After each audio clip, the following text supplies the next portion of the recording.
let's make Gnettle's hair. So this is what her hair is going to look like at the end after we've dropped the stitches. It is fantastic. This clue is why we need color 3, either in 2 small balls or a center pull ball, so we can pull both from the inside and the outside simultaneously. We're going to be working with it held double throughout so that we get a nice plump, thick head of hair. So with our yarn held double, we're going to cast on 9 stitches using the long tail cast on, making sure to leave a nice long tail about 20 centimeters or so in length. That's about 8 inches. So just 9 stitches, and this tail is going to be too short if I start there, so let's move back a bit.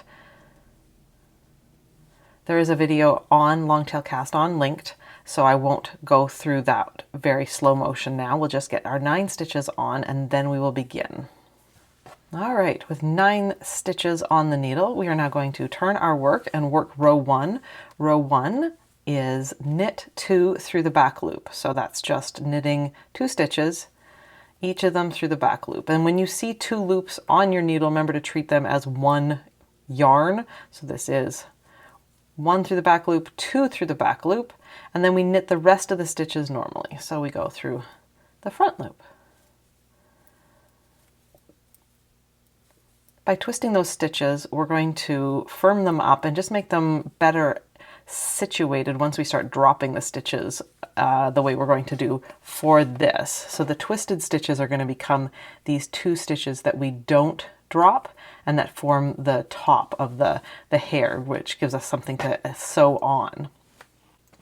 And it can be a little hard to tell which end you are at. There's 2 ways to remember. If the tail from our cast on is on the right, you are working a right side row. And if it's on the left, you're on the wrong side. Or, as I mentioned in the pattern, you can add a stitch marker to the right side and just put it there so that you remember that this side is the right side, and that means that the twisted stitches are these 2. On the wrong side rows, we're going to knit to those last 2 stitches normally.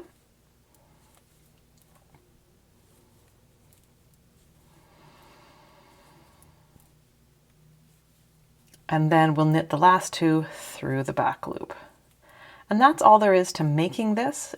It's a very simple, repetitive process. So right side means we knit the first 2 through the back loop. And we're going to do this just a whole bunch of times until we have enough rows that we can make hair for Gnettle. I've jumped ahead and made a small piece that shows what the final step is like, because this is all there is to it. Knit 2 through the back loop, knit 7. On this wrong side, it's knit 7, then knit 2 through the back loop. You'll notice that this is not the full length, and the reason for that is that I already shot a video, unraveled the whole thing that I had prepared, and then found out there was no sound at all. So I've done a new one, and we are ready to sort of move on and demonstrate things, but I will put in some footage from what the full length one looks like, because the full length one, of course, is the same length as this one.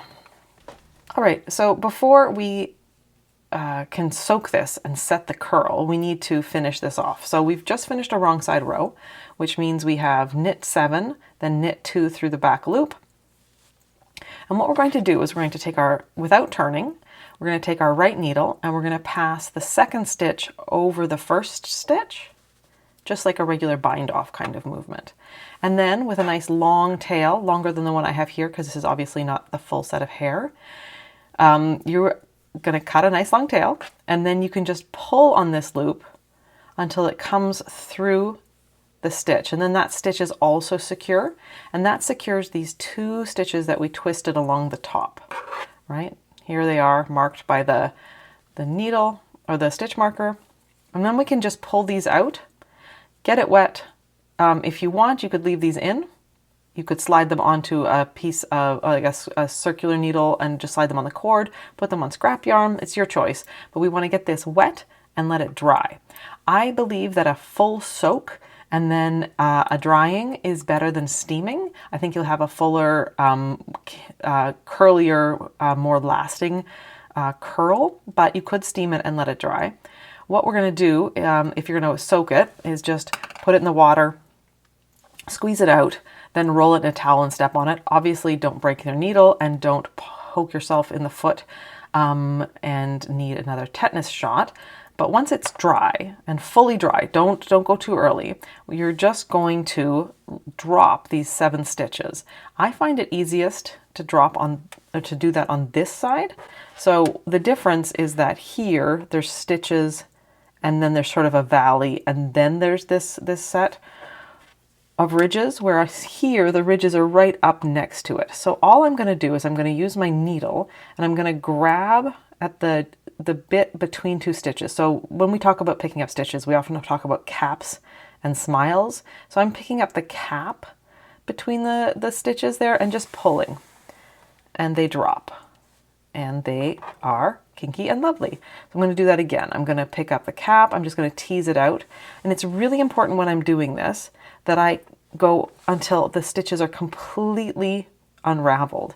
If I had left that one little one sort of still caught up in this, really weird, terrible knots form that are very hard to undo. It is counterintuitive that by knitting there and back but not quite unraveling, we can create the knots we can, but it happens.